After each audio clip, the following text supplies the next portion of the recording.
Hello and welcome back to the film Crusade. I'm Ben. And I'm Sam. And as you can tell, we are in weird spots than normal. It is because we are both home for Christmas break. Sadly, we do not live in the same town, so you'll still be stuck with us virtual. But we got a lot of stuff cooked up for this Christmas break, so we'll have some exciting episodes. Starting with today's episode, we are Mhm. talking about Knives Out, a Knives Out mystery, Wake Up Dead Man, which just released last week or earlier. I think a couple days ago. Couple days ago. Yeah. It's the third one in the Knives Out series, and it is just was released by Netflix. So yeah, we're gonna talk about that today. It's a favorite series of mine, at least. I like the series a lot. I don't know how you feel about the series overall, Sam, but Oh, it's fantastic. yeah, I saw it with my parents first time. I thought it was amazing. And then the second movie I watched with some high school friends, which was the perfect setting because that one was a little more not kid friendly in the sexual arena. We can maybe bleep that out. Bleep. Um Ignore Me. And then the third one I watched with my parents 2 nights ago, hmm and I thought that one was phenomenal. So yeah. First time I watched the first one with my family. That was a good one, and then the second two I watched by myself, just on my own. I actually, as of recording this, I finished it 20 minutes ago, so the third one's really fresh in my mind. But yeah, no, we got plenty to talk about today. So yeah, yeah, I think I just kind of want to start it off with just what we would give it out of five for stars. Like on Letterboxd. Letterboxd. Yeah, Uh, I remember my ranking. Yes, I do. I have not made mine yet, but I have it in mind. So Okay, three, two, one, 4 out of 5. 4.5. 4.5. Okay, Four and a I half. give it a 4. Yeah, I think the movie is really good. I think there will be two things that I just want to preface when I get for this entire video when it comes to my standpoint on this movie. I have not had much time to stew with it. I think that's honestly a big deal when it comes to reviewing That movies. that is a huge thing for me. Yep. That I just haven't had a whole bunch of time to really like think about it, process it a little bit more. But I still definitely have plenty of thoughts about it. But so my review of it might be a little bit half baked, I should say. It's not going to be 100% just like all my thoughts on it. Also, that I love the first one so much so that I compare unjustly. This is not a good thing that I do, but I tend to compare the Knives Out movies to the first one. So that will take a little bit of like put into context what I'm talking about. So Yeah. Well, for me, um, like I agreed with you. I originally ranked it 4 stars on Letterboxd. Originally, I had it at 4. But after I let stew over the next like 12 hours, and how I sat with it, I was like, that is not how I feel about it. Like it was so much better. Like just like seeing some clips on TikTok, seeing how people were talking about the movie, it made me feel more moved by what was happening in the movie, like with Father Judd hmm and um his his faith in humanity and faith in God. All of that stuff really stuck with me a whole lot more after like sitting with it, and that moved it up a half a star. yeah. Yeah, I think just kind of like I want to talk a bit about the first one. You texted me. So the thing was is that on Saturday night, my brother texted me and was like, my brother's a big fan of the Knives Out. Him and I talk about them a lot. My brother texted me and is like, new Knives Out movies out. I heard it wasn't that good, and I'm like, oh really? That kind of sucks. And then you texted me Sunday morning and it's like, oh my gosh, it's so good. It's like, better than the first one. Now, I will say, I have to sit with it, but I don't know if it's better than the first one, but it is on par with the first one. I think it Oh, might be a see, tiny step down from the first one, but it is close to the first one. I totally agree with you on like how they're so close, hmm like, but here's the thing: I haven't seen the first one in a long time, Yeah, since I first saw it. So I need to rewatch it before I fully make my um dissertation on whether or not like whether or not it's better than the first one or not. But yeah, I think the third one was significantly better than the second one, and 100% agree. Yes, because I remember when so I yeah. saw the second one for the first time, I was like, "This is really bad." I'm like, this isn't that great," and it's such a big step down from the first one. I did rewatch it recently, and my opinion of it went up. Actually, I think it was better the second time, but I think overall, out of the three, the second one is just the worst one, and it's I'd Oh probably yeah. give that one a three, 3.5 versus the other two. I think I have to remember. I think Knives Out one is actually a five on my letterbox, which would make sense. It's in that conversation of we were talking about the episode. Shout out that episode where we were doing our favorite movies. It's my favorite mystery movie, and it's in the rotation of my top 10, or it's in my top 20. Sometimes I place it in the top 10. Most of the time it ends up getting cut, but it is a really good movie. So Yeah. I just have such a love for the first one, and I mentioned this also in the our favorite movies episode that I have a funny story when watching the first one where our internet cut out right at the end, right when Ransom stabs Marta with the knife, and it cut out right before the reveal that it was a fake knife. That's such a funny story, and like kind of in a bad way, it kind of sways my viewing of the movie more positively, just because I remember such that funny story, which Yeah. doesn't have any merit on the movie itself, but it still just is just kind of is something that is hard for me to shake when thinking about that movie. But yeah, that was just my rambling about loving the first one so much. But yeah, yeah. I think to just kind of dive into like embrace comparing it to the first one. I think that the reason why I say it's kind of on par is because there's like things that like kind of go with it and kind of like this aspect of the film is better than this one. I think that is in the term of the surrounding cast. So the big thing with the Knives Out movies is that you've got Benoit Blanc and then you've got a surrounding cast of characters that are suspects and then also just Oh, affect the 100%. story as well. I think one of my critiques on this one is that the surrounding cast is not very good, and compared to the first one, I should say the surrounding the I forget what their family name is. The Thrombies in the first one, the surrounding cast is so good, and I feel like the Yes. surrounding cast in this one is just kind of dumped. You know what I mean? Like I feel like Oh, they're not that sure. important to this one. Like there's just a lot more nothing Like characters. the cellist is not that No, important. the Um, writer's not that important. yeah, no, they're all not that important. Um, but I will say, I think our secondary protagonist is the strongest one in this one. That was going to be my second. That was going to be my second comparison. Father Yes. Judd is extremely compelling, and I need more time to stew on this because I'm trying to mull over the ideas. Is he better than Marta or not? Because Marta in the first Yes. one is so good. I don't know. I really like Marta in the first one, and I'm just trying to like sit with the idea if Father Judd is better. I think he is, but oh my gosh, I keep fuddling with. Sorry about that. I keep I keep just wrestling with the idea: is Father Judd better than Marta? Is he not? I don't know. I think that's something I need to sit with a little bit more. But Mhm. yeah, I think when it comes to like secondary protagonists, he's definitely one of the stronger ones. It's a race Yeah. between him and Marta, and I could honestly see him winning that race. He's just we get so much more from him, I think, than we do Marta. Mm-hmm.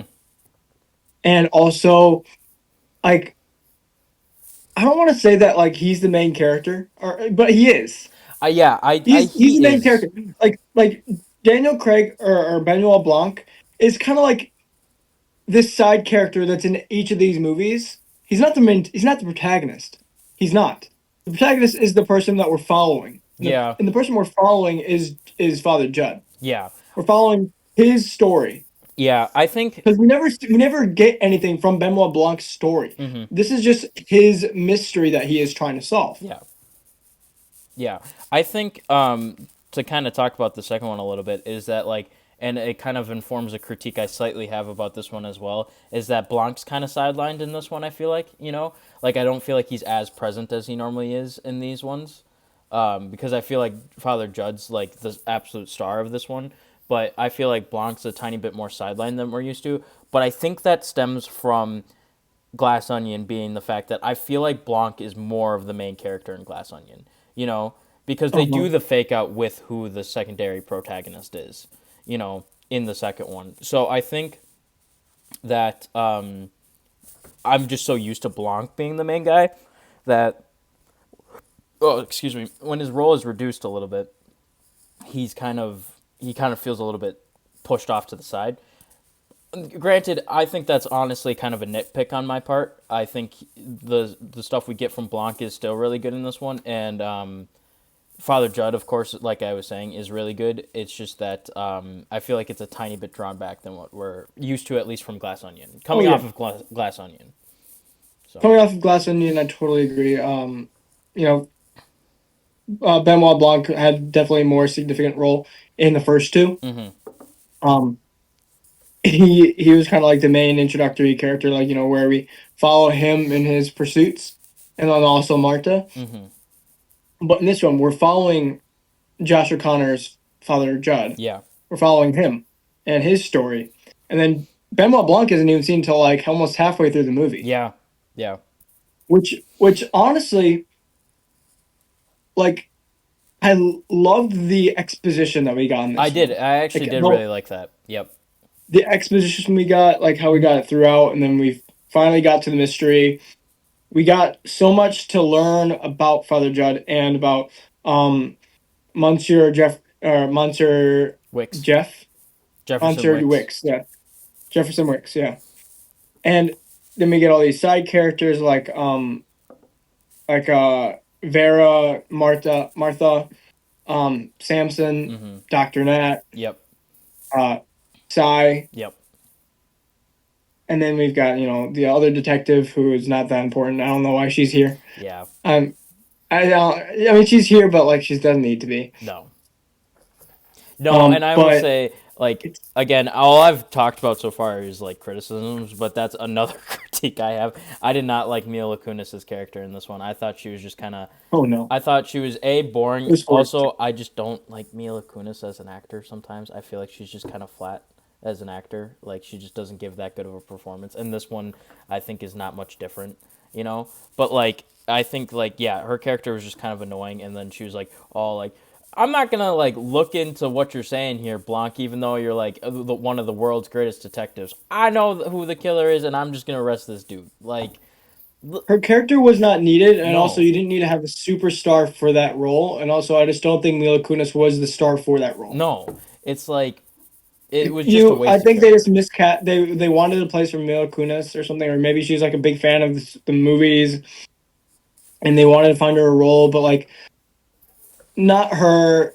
They didn't need that much role of a role. I think the issue was it's just casting for Yeah, her maybe was not the greatest. maybe honestly, maybe it would be a good thing if you switched Kerry Washington, who played Vera, and Mila Kunis, who played the officer. Maybe you switch their roles because I honestly also felt like I liked Kerry Washington's performance as Vera, but I also feel like Vera just did nothing really.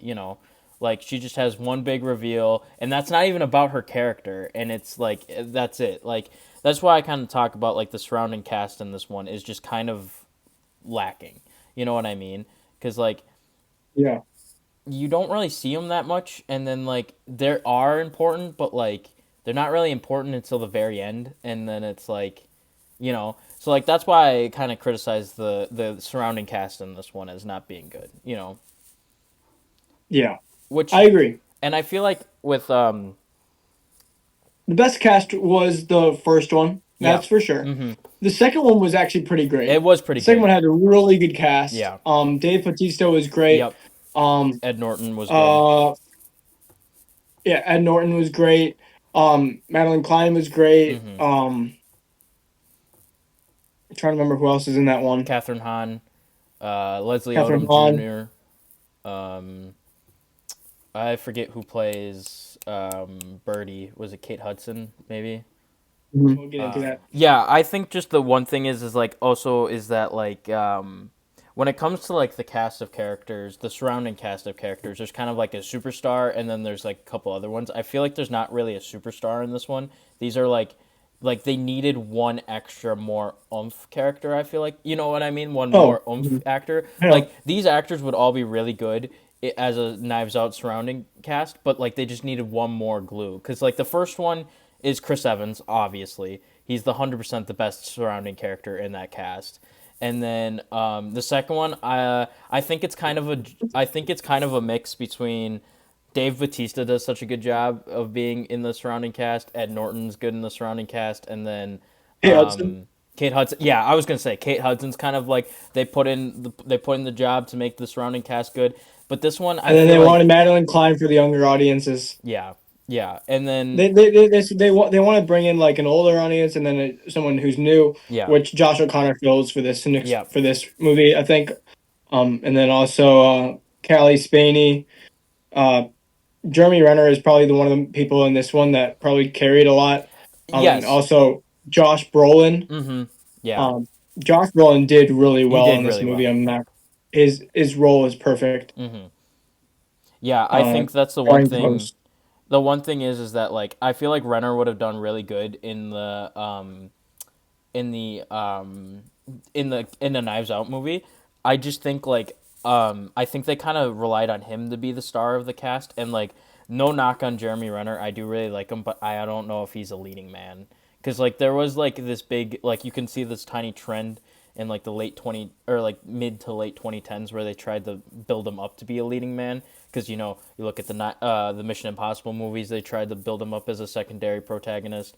Mayor of Kingstown did pretty well. What? He was kind of a mayor of Mayor of Kingstown. I haven't seen that movie, but yeah. and then like Jason It's a Bourne, series. he took over as Jason Bourne. Like they tried to build him up as a leading man, and I don't think it did. I Yeah, don't think he has the legs to being a leading man.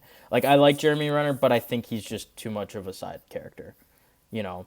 I can see that. I can see that. And I think they I just they think I think his character didn't have enough exposition in this movie.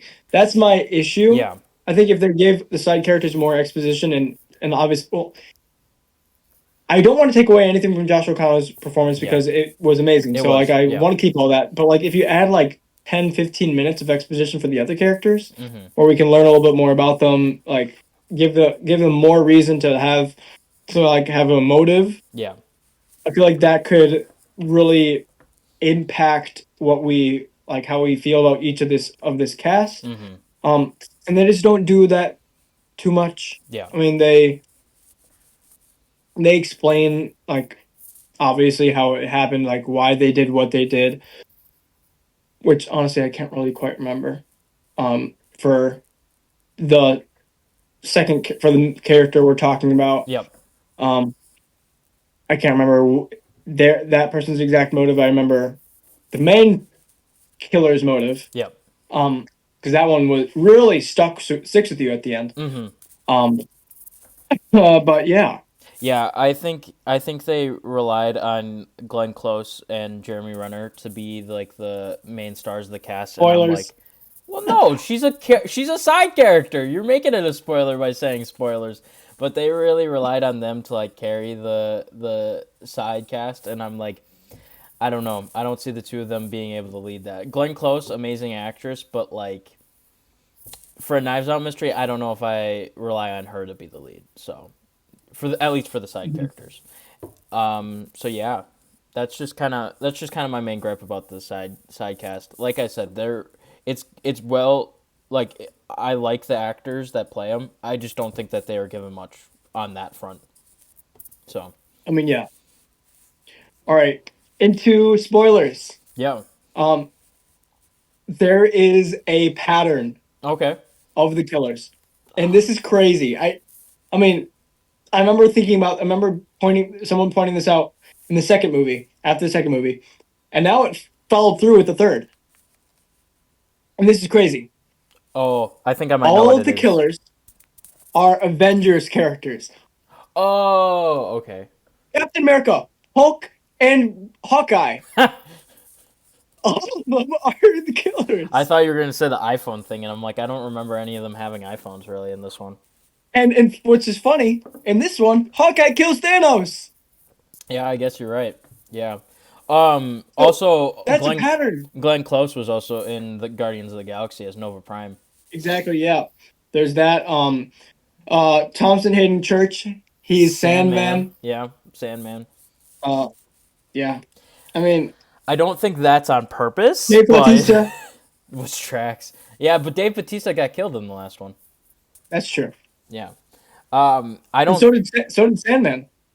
Yeah, Sandman did get killed as well. Yeah, you're right. Tragic. Yeah, I don't think that's on purpose. I'm just gonna be real with you. That is 100% not on purpose. I think that's just a big coincidence. But Well, I think it's a coincidence, but also like you had to have noticed that. yeah, You had to have noticed.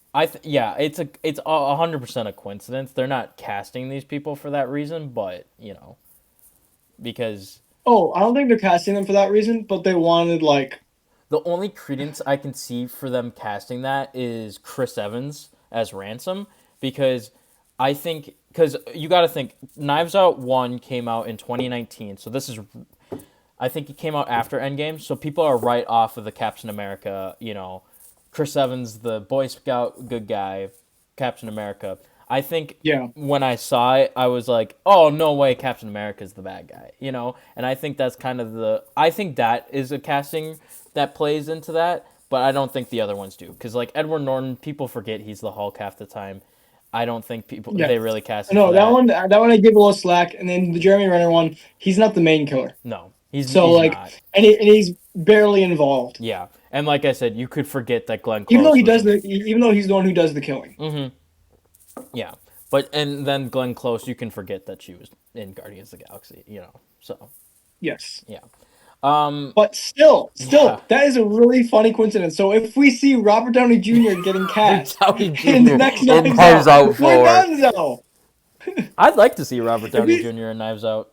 you'd be good in a He Knives Out would be good movie. in the Knives Out, yeah, and I actually would like him as killer. Scarlett Just Johansson. yeah, she's too busy with Batman too at this point, but um, I mean, yeah. But the thing is that Robert Downey Jr. would be really good as in a Knives Out movie, but the problem is they definitely would not do him as the killer nowadays, because we have Oppenheimer and now Doomsday to go off of. People could be like, "Oh, he might be doing the killer," because he's gotten. I mean, Oppenheimer's not a well, he's not really a killer in Oppenheimer, but antagonist. he's an antagonist in Oppenheimer, and he could pull off the antagonist very well. But Mhm. what would be cool is if we could do like a Knives Out where like Blanc has a rival, and it's Robert Downey Jr. because he played Sherlock, and That's true. he can play the Detective. angry detective. Like he just combines his performance from Oppenheimer with Sherlock. That could be a good antagonist for Blanc, you know. So There's one movie that people have pitched for um Knives Out 4, and uh and Ryan Johnson has talked about this. oh He really? says he doesn't think it's he does he's talked about this in an interview. And he said, I don't know if it's possible, but I would like to eventually film one of these. Mm. And he said, I won't say, I'm not going to say it. He said, and I quote, because that's not what I'm going to say. But I would love a Knives Out with the Muppets. Can That's you imagine? that's not Kermit happening. the Frog gets killed, or Everyone's and a you got Muppet except Benoit Blanc. yeah, no, it's all the Muppets except Benoit Blanc. That's funny. That would be amazing. And Ryan Johnson has someone asked him this in an interview, and he said, "Here's the thing: you either throw the Muppets in a crime thing where they don't where they seem almost out of place, or you throw Benoit Blanc in a Muppet movie where he might seem out of place. Hmm. Where I actually think they could blend well together. I mean, Benoit Blanc would be toned down a little bit Yeah, probably, but like at the same time, I would love to see it. yeah. I don't think that'll ever happen. And if it does, it's not going to be an official Knives Out, like, you know. Oh, yeah, no, it would be like a Muppet spinoff. Yeah. But But I would love it. And plus, Ryan Johnson said he knows Frank Oz oh, and he's worked with Frank Oz in Star Star Wars Wars. before. Yep. Yeah. And he was like, I would love to film a Muppets movie. Mhm. Whether he's like, I don't think that it'll be a Knives Out movie, but I don't know. Yeah. That's Now, the I just think that would be an amazing Knives Out spinoff. that's the interesting thing for just Ryan Johnson. Just like it's total side tangent here, just for a second. Just Ryan Johnson as a director because his big blockbuster debut was Last Jedi, and then Knives Out came out a year to 2 years later, and like if he didn't have Knives Out, I would actually not like him as a director. But I think it makes me feel like just the Last Jedi situation just kind of proves that it was a good director, just given a bad, just like Mhm. bad situation. Because his Knives Out movies are just phenomenal. If he sticks to that, I think he'd be a great director. You know, Oh, they are. so I just yeah. With you froze for a second, so I know. I'm cutting this out. So, um, yeah. So I like Ryan Johnson. I like the Knives Out movies a lot, and I can't wait for more to come. So Me, me too. yeah, Did you know he worked on Rogue One? that wouldn't shock me. Was he like a producer or something? I think so. Yeah, that wouldn't shock me. Probably he's probably in the zeitgeist of Star Wars at that point, trying to work him towards getting his movie. So, Mhm. which I don't know much about him, but like I don't know why he was even given Star Wars in the first place. Like why him? I don't know. Yeah, he didn't really have anything under his belt at the time except for Looper. Mm.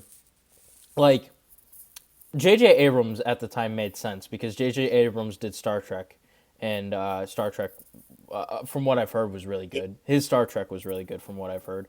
So like it makes sense why J.J. Abrams got Star Wars, but why didn't they give him all three of the Star Wars? You know what I mean?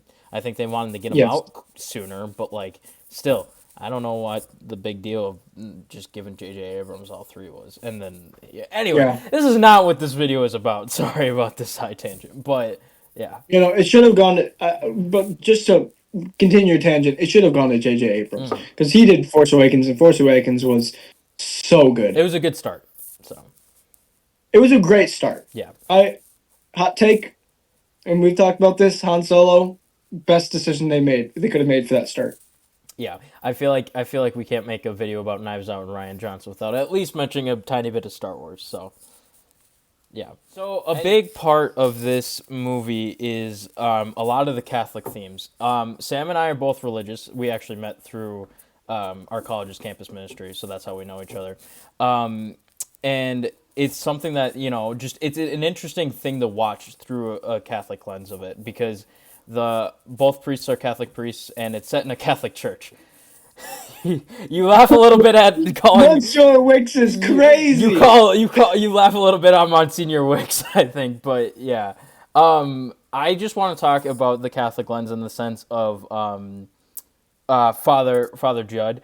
His Catholic storyline is so good. Like his whole becoming a priest out of just out of need for redemption and fear and just like him fighting his guilt and stuff like that. It reminds me a lot of Daredevil, honestly, because Reminds me a lot of Father Stu. I haven't seen Father Stu, but it reminds me a lot of Daredevil in the sense just like a fighter trying to do good through the Catholic lens, through the eyes of God, and just trying to reconcile the fact that he is a revengeful and rageful person, but also just trying to do God's will. And I think that's definitely they do it really well because like it got to the point that like while watching the movie I clicked off for a second and like I searched up is Ryan Johnson Catholic, is Josh O'Connor Catholic, because it's like they do it really well from a Catholic standpoint. They Yes. do it really well to the point that I'm like, is this coming from like past experience? As far as I could tell, for Ryan Johnson, his I uncle think he's was a talked about it in an interview. I'm yeah pretty sure he's talked about it in an interview. yeah his uncle is a I don't know if his uncle's alive, but his uncle's Catholic, so he has a bit of a background with that. And then I couldn't really find anything on Josh O'Connor. I think it might be that he was raised, but he might not practice anymore. So they both are coming from a background of having it, and it can definitely shine through because at least for Father Judd, he talks it so flawlessly, you know. So I really Yes. like Father Judd, and um, the acting from Josh O'Connor was really good. I think I've mentioned it before. I took an acting class in high school, and the thing they stressed a lot was the facial expressions. So I look a lot at facial expressions of actors nowadays. The facial expressions that Josh O'Connor gives as Father Judd is so good. You can just see his like he's trying to not crash out. He's trying not to like get mad, and like he just like he like you can see the facial tension he has. You can see the confusion on his face, especially during the confession scenes between him and Monsignor Wicks and stuff like that. And like Yes. he he tells a lot with his face, and I think I really like that. So yeah. I did just find an interview from Ryan Johnson where he talks about um what he took from this movie, and I did see this on. I did see this interview. He says, "I was a believer earlier in my life. I wasn't just. It wasn't just that I was raised in a religious household or brought to church. Up through my childhood and early 20s, I was deeply Christian. My relationship with Christ was how I framed the entire world. I'm not a believer anymore, but when something is that profound in your life, it carries throughout all those years. It shapes how you see the world, and it's something you keep revisiting. And it's a well that you draw from. So everything from Star Wars to Looper had a lot to do with essential Christian ideas Hmm. that I grew up with. It is a bedrock foundation for me. Once a youth group kid, always a youth group kid. Yeah.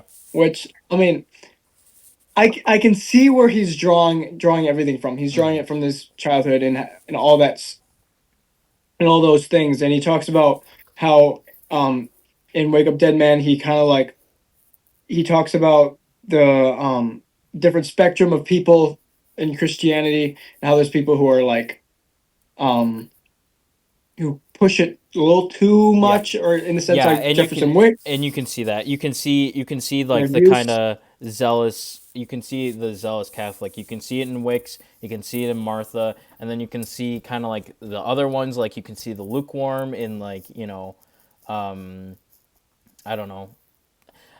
I don't know. You can see the kind of the stereotypes of a Catholic. You can see the Yeah. vengeful warrior one in Wicks. You can see the pious old lady in Martha. You can Yeah, see that's the exactly what he said. He said every character in this represents some fragment of my experiences with faith, yeah, which I think is very understandable. I mean, yeah. there's different people throughout this movie, and I think Judd is the one that we should all be is the um he said was the easiest and most difficult to write because um he wanted like the most positive things about his relationship with Christ Hmm. played through Judd. Yeah, and I think that's the thing is like I think Judd is the Catholic that people should aspire to be, because he's like his whole like thing of like fighting the world, it's like that's not what we're supposed to do, and I think about the scene where Blanc first meets Judd, and Blanc is talking about all of his grievances with the church, and it makes sense, coming back from what we learned from Glass Onion about Blanc and his character. It makes total sense. And I like how Judd plays the scenario, and I like how Joshua O'Connor plays the scenario. He just sits and he listens, and he doesn't actually contradict. He doesn't say, no, you're wrong. He doesn't say, this is what actually is true. And that's exactly what he's supposed to be. I can cut this out if we don't want this in, and it sounds like I'm a bit on a soapbox, but like that's not, what the actual Catholic is supposed to be is it's supposed to be someone who just listens and like accepts, but like I mean doesn't like bend, but like also just like you know I'm failing on what I'm supposed to be saying, but it's like I it's understand. I love the understand what you're trying to do. it's love the sinner, hate the sin. It's he doesn't hate Blanc. He doesn't hate what Blanc is. Because like Blanc says something about misogyny and homophobia and stuff like that, and like that's not true. It is not true. But He does hate Wicks, though. he does hate Wicks, which is fair. He does hate Wicks. Which is fair. Wicks, you know, as Wicks is not a good priest, and you know, and he hates that he hates Wicks, and that's a good thing. Yes. And He hates that he hates he Wicks. I hates love that that you said that. he hates that he hates Wicks, but he tries, and like he hates that he hates the others too. He hates that he hates the parishioners, and that's why you know you see him extending the olive branch of like, let's do a prayer group, let's you know try and break down some walls here. It's not for them, it's for him at the end of the day, and you know it's trying to reach out to them and say, hey, I'm having a tough time with you people, and I'm trying to not be like that if I'm gonna be here. So it's you know, Well, he also does want to help them and save them from Wicks. yeah, That's what I exactly think. that too. Yeah, I think he wants to help them because he doesn't think that Wicks's influence is the greatest influence, yeah, and he's maybe trying to like push him out by bringing them closer to Christ, like yeah, a better a better portrayal of yeah. Christ, I think that's the which Wicks biggest. does not portray very well, in my opinion. Yeah, I think that's the biggest thing that Judd just the reason why I say I think he's like the Catholic that everyone should strive for. He's accepting, but he doesn't break. You know what I mean? It's like he accepts who you are and he accepts you know your lifestyle and stuff like that. But he also is like, okay, I agree with it. I don't hate you. It's just can we maybe you know try something else? Can we maybe find common Yeah. ground and work from there and stuff like that? And I think Judd is great. He's got his own problems, and I think that's the thing. I think that's a good portrayal of that. Is that like you know some people view Catholics as like these holy and like mightier people that they're above everyone, and even within the church, I've had friends who are priests, and they're like, you know, one of the things that they don't like about being a priest is like how it looks like a performance, and it's not a performance. You know, doing the mass is not a performance. It's, you know, Yeah. I'm not here to like perform this miracle for you. You're here to witness this miracle, and I'm just the vessel to do it. You know, it's like it's just a good way of like showing or I keep losing my words. He's a good No, wait, I'm the one who's losing my words. he's a good just I don't know. Good man. He's a good man. He is a good man. And oh, that's what I was trying to say. Like priests have problems of like being viewed on a pedestal, you know, just because they've done the work of becoming a priest, they think that they're better than their congregation. They're not better than their congregation. They're just the leader of their congregation. And no good leader is better than the people that they serve. The a good leader is the one who's lifting or who's, you know, charging forward with his people around him. You know what I mean? So Yes. I think that's the good thing with Father Judd is that he's got his own problems and it shows that he's a flawed person, but he's still trying to do his best. So that's why I think he's just kind of the quintessential Catholic that people need to strive to be. I mean, he's not perfect. Mm-mm. Let's make that clear. He's 100% he's a not. very he's a very flawed he's a flawed person. He slapped an old woman. Yes. But he is trying to be the best person he can be Mm-hmm. through Christ, through Jesus and God's eyes. Yeah. That's the best that we can do. Yep. Now, I do want to bring up one scene in particular, which is my favorite scene in probably the whole franchise. Is when he talks to Luis on the phone. Oh yeah, that's a Um, good scene. that's a really, really good scene, Mm-hmm. especially for Catholics. Yeah. Do you want to paint the picture? So I haven't seen it in yeah. a while, in So a couple of days. basically, I haven't seen it in a while. It's only been like 2 days. Anyway, um, the scene is that him and Blanc are trying to get into trying to they find this like receipt for like crypt equipment because the biggest thing is that the Yes, right. Monsignor Wicks's grandfather was buried in a crypt, and Monsignor Wicks was also buried in this crypt. They find a receipt for the crypt equipment, but the crypt equipment was ordered before Wicks died. So they're like, who ordered Oh, this? someone planned the crypt to Be opened. um be opened, and they make a call, and they call the woman who's working there, and she's like, I can't really help you with this. You can come back to me in a couple of days. She's ranting and ranting, and like it seems like it's just going nowhere. And then at the end of the conversation, she's like, Father Judd, will you pray for me? Mm-hmm. And that comes out of nowhere. Mm-hmm. And then all of a sudden, everything in the movie kind of goes Stops. to a standstill. Yeah. And Father Judd stops, and he's like, yes, I will pray for you. And then Mm-hmm. he goes on a call. He stays on the call for maybe another like 3 hours, from what I can tell, because it Yeah. gets dark. Really, it gets dark. And he's on the call and he's praying with her for 3 hours. Mm-hmm. And that's what I just love to see. I love to see that. And you can Just see to be able that to that see makes a a man. switch in him. Yes, that's exactly because he's been panicking. He's been like, he's been ruffling feathers throughout the whole movie, and he's been trying to be the good priest that he wants to be, and he's been struggling to do so because there's nobody in town who wants to listen to him. Mm-hmm. And then one person calls out to him, Luis, asking for his help, and he's finally able to extend an olive branch to someone and make some progress. And he's finally feeling like the father that he wants to be. He's finally able to reach out into this community and try to make a difference and try to help and try to do what he was called to do. Yeah.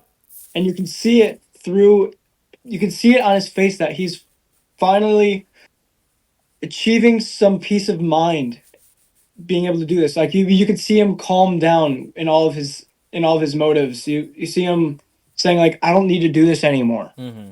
I mean, and it's just seeing him slow down and finally be able to take some peace of mind and help Louise through her struggles. What was her struggle? Her mom Her mom was has sick. cancer or something. It Her just mom said was her mom sick. was sick. And that like she has a oh yeah she has a brain tumor that like is making her say bad things and stuff like that. That's basically what she said. Yes, it was just that scene just really stuck with me, and that Mm-hmm. is one of the reasons why I love this movie so much. Is that it gives our characters, or our main character, like so much to be proud of and Mm-hmm. so much to look up to, Mm-hmm. Yeah, and I think despite their flaws. when the scene started, I kind of was like, okay, this is kind of like a useless scene. Like, what's the point of this? And then it like gets going, and then it kind of like informs Judd's actions for like the rest of the movie because it's like he thinks he kills Samson, and like he goes on this like spree of like I need to turn myself in. I need to talk to the cops and I need to just get this done with. It's like I don't know if I did it, but I'm just gonna we this needs to be done, and stuff. So yeah, I think it's a very important scene, but it's like it just looks like a useless scene at first. Yes, So yeah, yeah, I that definitely it agree. was a really good scene. Yeah, yeah. Any other thoughts about the movie entirely? I have one other thing I kind of want to do, just besides the movie, but I mean, I'm really looking forward to a fourth one. yeah. Now that I mean, I liked the first two, Mm-hmm. but this one I think stuck with me a lot more just Mm-hmm. because I've grown in my Catholic faith. I mean, we're still kind of on the faith thing a little bit, but like I've grown in my Catholic faith, and being able to watch a movie where it portrays the good and the bad Yeah. of Catholicism. I mean, obviously the bad is like not what we should be doing, what we should be looking up to, or what we should be portraying in media. But it's good to have an acknowledgement that it's out there Mm-hmm. and that we need to be aware of it. Yeah. And I think this movie definitely does its job because it portrays it, but it like also counters it Mm-hmm. with the good. So I mean, I'm looking forward to a fourth. I think that we'll probably get a fourth relative in the next 5 years because he did say he wanted to do a different movie in between the next Knives Out. Oh, really? Okay. Yes, he wanted to do a different movie. He doesn't. I don't know if he knows what it is yet. Mm. He said he wanted to do so like we just did this Knives Out, and then he wants to do another one, and then he might get back to a Knives Out, another Knives Out, I was gonna say which he said he is interested in doing. I was gonna say he's only done Knives Out. I think, um, since the first one. I think he's only done the second one and then now this third one since the original Knives Out. So. did work on this other movie. Um, Give me a moment. Yeah. I was looking at his movies. He worked on the new show Poker Face, and he worked on American Fiction, which is Oh a yeah, I have seen American Fiction. That is a really good movie. I like American Fiction a he lot. didn't which also has Jeffrey Wright. Yes, I love that movie a Um, lot. but he didn't direct it. But like I think he wants to put himself out there as a director a little bit more, Yeah. which fair. I mean, he's done a great job with these Knives Out movies. Um, Not so great with Last Jedi, No. in my opinion. Um, but he wants to get himself out there before he does the fourth one. Do you have any pitches for the fourth one? So that's kind of what I was going to talk about. I think I wanted the. I don't have like a pitch of like a mystery, but like I have a. I was just kind of saying, we should probably. I kind of want to go through and just kind of pick what actors we would want to see for our surrounding cast. We are back after what was very entertaining for us, compiling a list of actors we would maybe want to see in the Knives Out. We do have protagonists that we could see, and I'll let Sam go first because he kind of came up with the idea of doing a protagonist. So. Okay, I'm not quite sure which one of these will be my protagonist, Mm-hmm. but they're both in the cast. Yeah. Sadie Sink and Maya Hawke, or Maya Hawke, Ooh, okay. Yeah, I could see that. I did not go okay. that route actually. Playing Sadie Sink's mother is Julianne Moore. Oh, yeah. Okay. That's not a bad pick. Okay. Playing potentially Nicole, or playing potentially Maya Hawke's mother is Nicole Kidman. Mm, it's not bad. Okay, now here are some of the other people who are in the surrounding cast. We have Tremel Tillman. Oh, okay. We have Haley Steinfeld, Mm-hmm. Stanley Tucci, Stanley Tucci would be good in the Knives Out. Yeah. Robert Downey Jr., Mm-hmm. and Paul Rudd. Mm. Paul Rudd can be serious, but No, would but he I'm do it? having him as like a goofy character, like one like kind of a nincompoop, but like not really. I don't know. I guess maybe. Okay. Here's what I kind of have. So I was thinking for a protagonist, like a protagonist with Blanc. I could see, and you kind of were talking about like with MCU stuff, Sebastian Stan as a antagonist with Blanc. Gotcha. I would like that, kind of like how they just did Wake Up Dead Man with like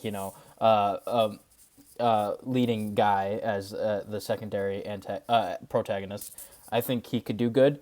I also put Lewis Pullman, who plays Sentry in Thunderbolts. Like he could be like him and Sebastian. Another Bob. What?